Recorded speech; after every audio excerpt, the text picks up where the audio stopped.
to Lynn's Spotlight Daily, your daily scoop of entertainment buzz. How much does Timothée Chalamet love the New York Knicks? Hint, it's not just a celebrity thing. Let's talk about celebrity sports fans. You've got Jack Nicholson sitting courtside at Lakers games like he owns the building.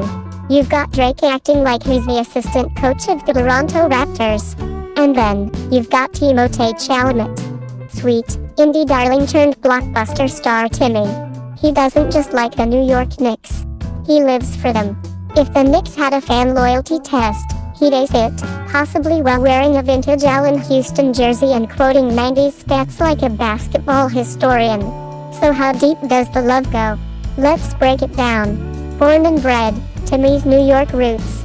First, we need to understand something fundamental about Timothée Chalamet. He's a true New Yorker. Born in Manhattan, raised in Hell's Kitchen, and probably weaned on bagels and Subway delays. He's not one of those transplant fans who jump on the bandwagon when the team starts winning. Nope, Timmy's been riding this emotional roller coaster with the Knicks long before it was cool again, or even remotely enjoyable. He grew up in a basketball wilderness era, where being a Knicks fan meant having the emotional endurance of a monk. You cheered for Eddie Curry and prayed for a Jalen Rose comeback. And Timmy? He stuck with them. That alone deserves applause. A fan since the struggle days. Let's be clear, Timothée Chalamet didn't suddenly become a Knicks fan after getting famous. This man was deep in the trenches even when the team was trapped in a playoff drought the size of the Gobi Desert. He reportedly used to wait outside Broadway shows hoping to get an autograph from Knicks legend Amare Stoudemire, who, to be fair, had a brief but memorable impact on the team before the knees gave out. He also once took part in a goofy social media challenge that involved spotting Knicks players Landry Fields and Andy Boddins, yes, that deep of a cut, at Grand Central Station. That's not casual fan behavior. That's someone who's been riding or dying with this team since day one. The courtside upgrade. Now that he's a global movie star, with cheekbones that could slice through steel and an Oscar nomination under his belt, Chalamet's Knicks fandom has evolved. These days, he doesn't need to lurk near stage doors or train stations. He's sitting courtside at Madison Square Garden, living his best life next to Spike Lee, Ben Stiller, and other famous Knicks loyalists. If the MSG floor had a frequent flyer program, Chalamet would be platinum. He was even spotted during the 2025 NBA playoffs sitting front row, decked out in team gear, looking like a kid in a candy store.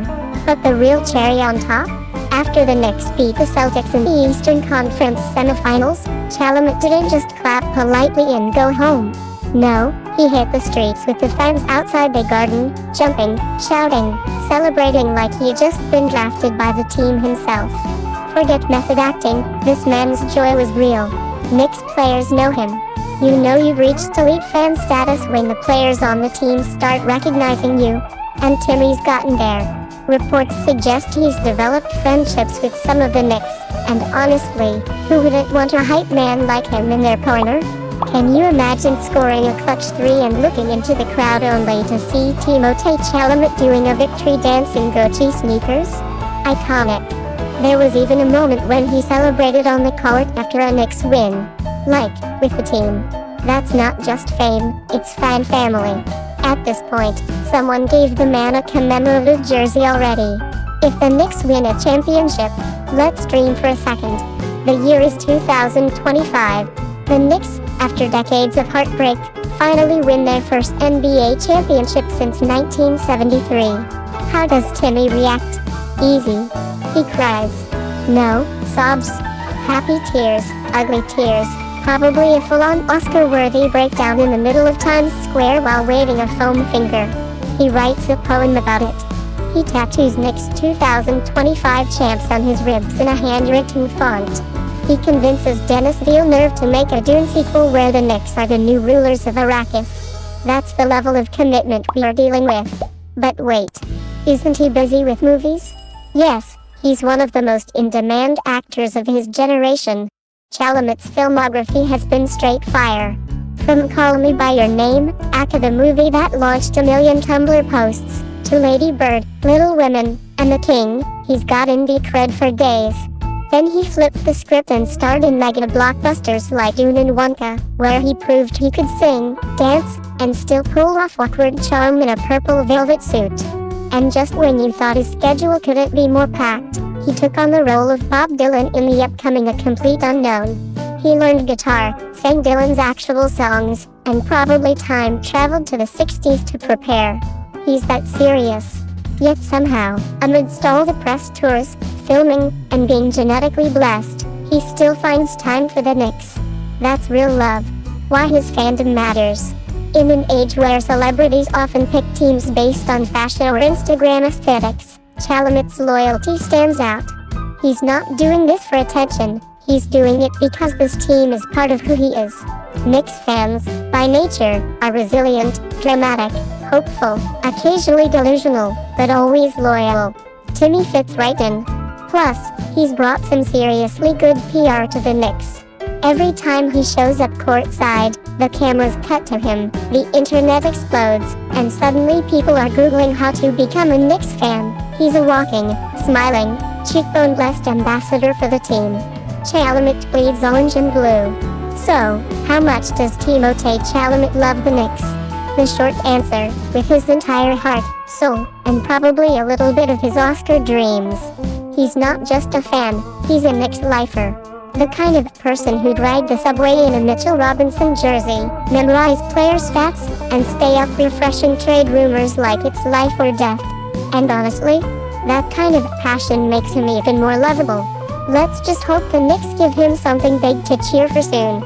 Because if there's anyone who deserves to scream "We're the champions" in front of 20,000 fans at MSG, it's Timmy. There's something about Timothée Chalamet that's hard to describe, but once you've seen him on screen, you feel it. Maybe it's the way he speaks, like he's always halfway between poetry and confession.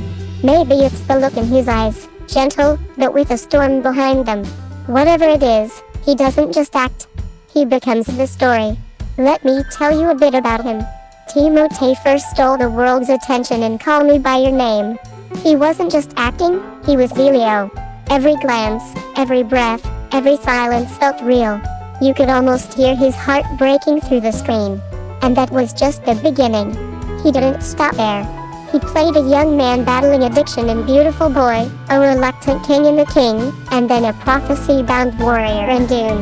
With each role, he transformed completely. It's like he sheds his skin and steps into someone else's soul. But it's not just the roles that make him special. It's the way he carries himself. He's got that classic movie star vibe, like he walked out of another era, maybe the 1950s. But he also feels modern, like someone who belongs exactly here, in this strange, shifting world. He's not afraid to wear a silk suit or paint his nails or show up to a red carpet looking like a dream out of a fashion magazine. And yet, it never feels like he's trying too hard. He's just being him. And here's the part one love most. Even with all the fame, all the global attention, Timothée Chalamet hasn't lost touch with who he is. You know what proves that? His love for the New York Knicks. Not the fashionable kind of love. The real kind. The painful, loyal, hopeful kind. He's not just cheering when they win, he's been cheering through years of heartbreak. That's not for show. That's who he is. He's part artist, part dreamer, part die-hard Knicks fan. In a time when so many stars feel manufactured, Timothée feels real. He's thoughtful. He's fearless. And he's building a career on his own terms, balancing indie darlings with Hollywood giants, quiet moments with thunderous applause. So if you ask me who Timothée Chalamet is, I'd say, he's a story still being written. And I couldn't wait to see where it goes next. Who's your current favorite Hollywood star? Drop it in the comments. We love hearing from you. This is Lynn's Spotlight Daily, and we'll see you in the next Spotlight.